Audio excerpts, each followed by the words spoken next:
Le Fond du Sport vous présente Sport Passion.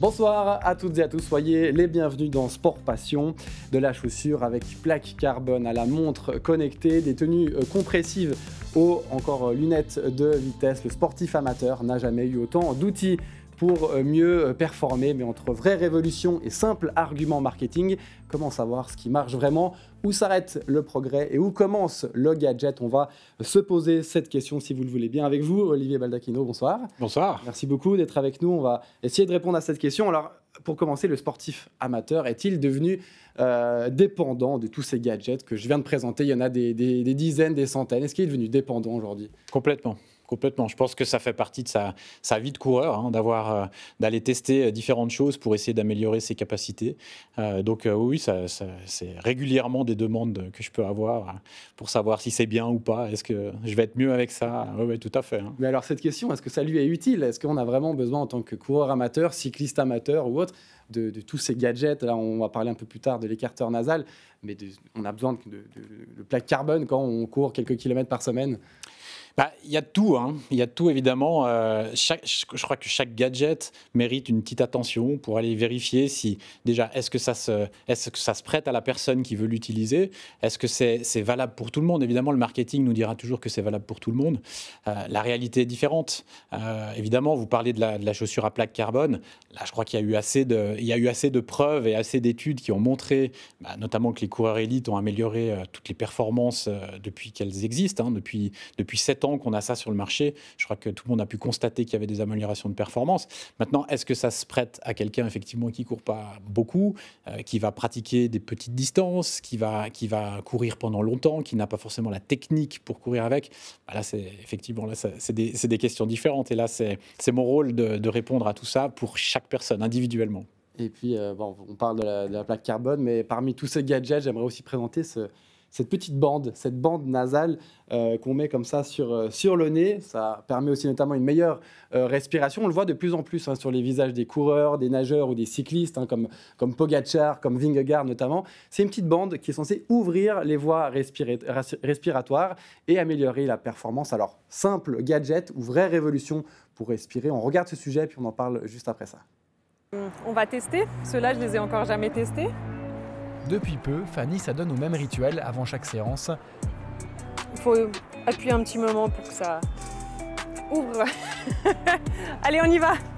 La coureuse de 35 ans décolle une fine bande adhésive et la colle soigneusement sur son nez. C'est vrai qu'en fait, au début, je me disais, comment un petit scotch, ça peut t'aider. Et finalement, vraiment une grosse différence, surtout pour moi qui est justement une déviation de la cloison nasale, ça aide vraiment à respirer. Après, il faut s'habituer. Au début, ça fait un peu bizarre. Comme elle, de nombreux sportifs amateurs ont adopté ce geste, devenu presque banal. Popularisé dans les années 90 par des footballeurs américains, la bande nasale revient en force. Forcément, il y avait pas mal sur les réseaux, on en voit beaucoup sur Insta, etc. Mais j'ai un ami en fait, qui les utilise et il m'en a prêté une fois pour une compète. Et du coup, c'est comme ça que j'ai découvert et que j'ai testé ces bandes nasales. Une fois positionnée sur le nez, la bandelette agit comme un ressort. En s'attachant fermement à la peau, elle crée une force qui permet d'ouvrir les voies nasales, réduisant ainsi la résistance au flux d'air. Faut que tu mettes bien, genre là, à l'arête où c'est pas sur le l'os, mais bien là. Un accessoire qui séduit autant les athlètes que les entrepreneurs. Jonathan a fondé l'année passée Brive, une marque spécialisée dans ces bandes nasales revisitées et modernisées. L'explosion, elle est phénoménale, du produit lui-même, mais aussi de l'intérêt autour de la respiration et l'intérêt autour des différents sports qui en ont le plus gros bénéfice en fait. Donc nous, on surfe cette vague de l'augmentation des run clubs, de l'intérêt pour la course de manière générale et pour les sports d'explosivité ou d'intensité courte du type Aerox. Et c'est vrai que la demande, elle est extraordinaire.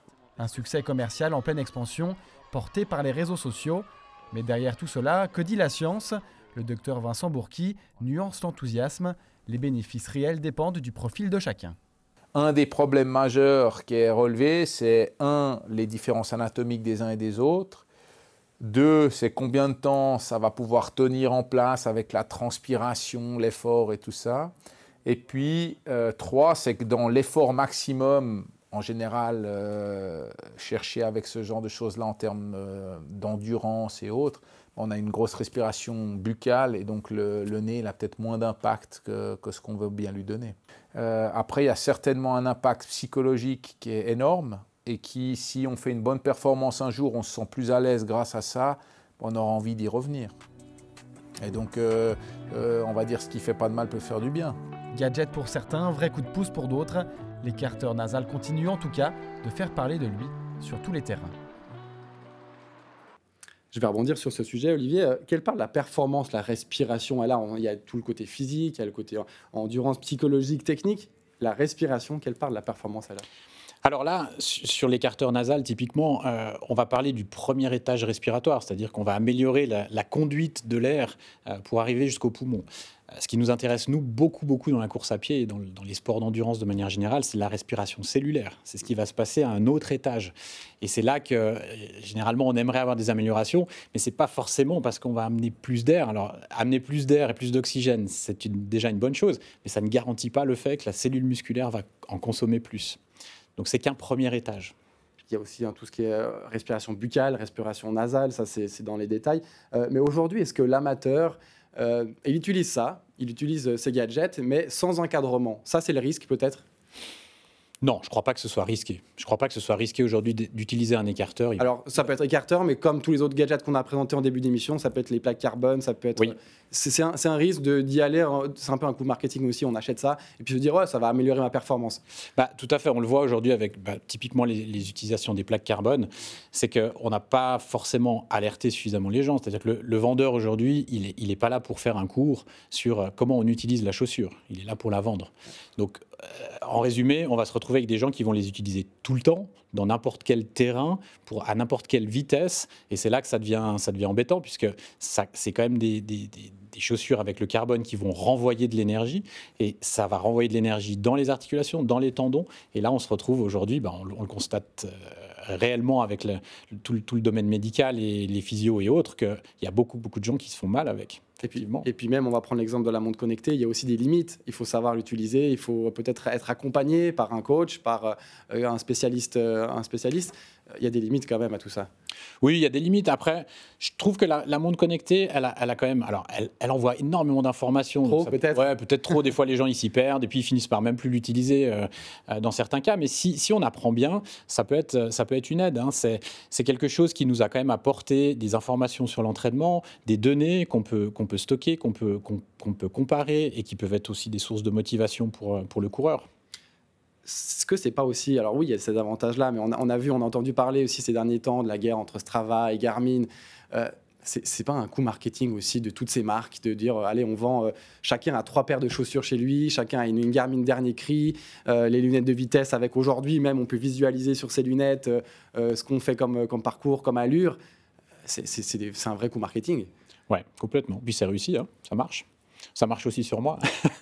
Moi, c'est clair que dès qu'il y a des nouveautés, je prends un tout petit peu de recul, je prends un petit peu de temps. Il y a quand même un moment donné où j'ai envie d'essayer. Puis c'est mon rôle aussi d'aller essayer, d'aller voir ce qui se passe. Et c'est vrai que moi, mes meilleures performances sur marathon, je les ai faites avec des chaussures plaques carbone, avec ma Garmin. Voilà, c'était avec des accessoires que j'avais pas à l'époque et puis qui m'ont aidé. Mais ça veut dire qu'aussi, il y a peut-être cet effet psychologique. Alors, et s'il a lieu, tant mieux.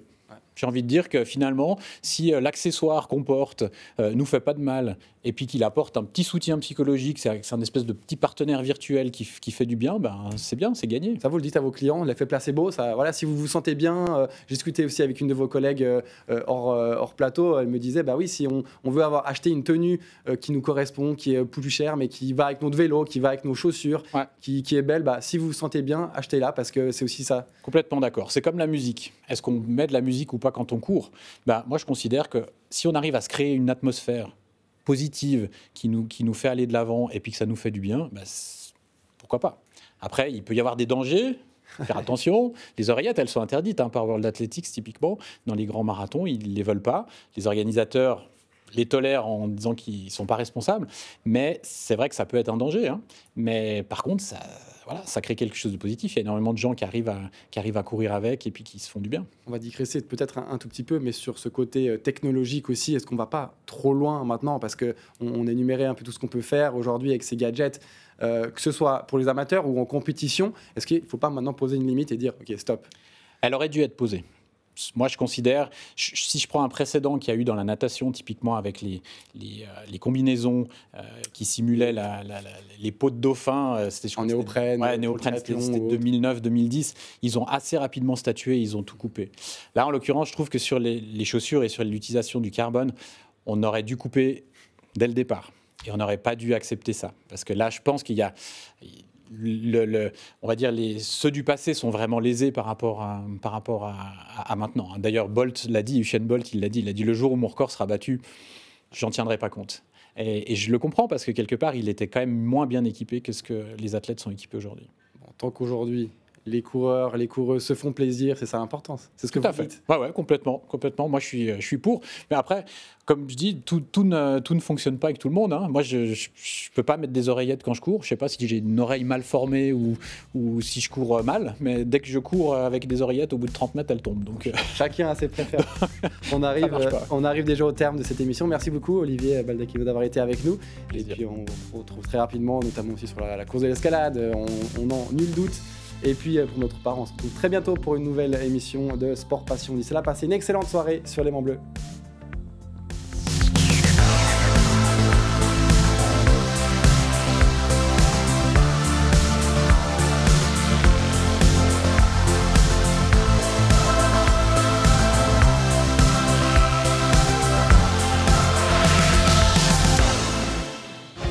Le Fond du Sport vous a présenté Sport Passion.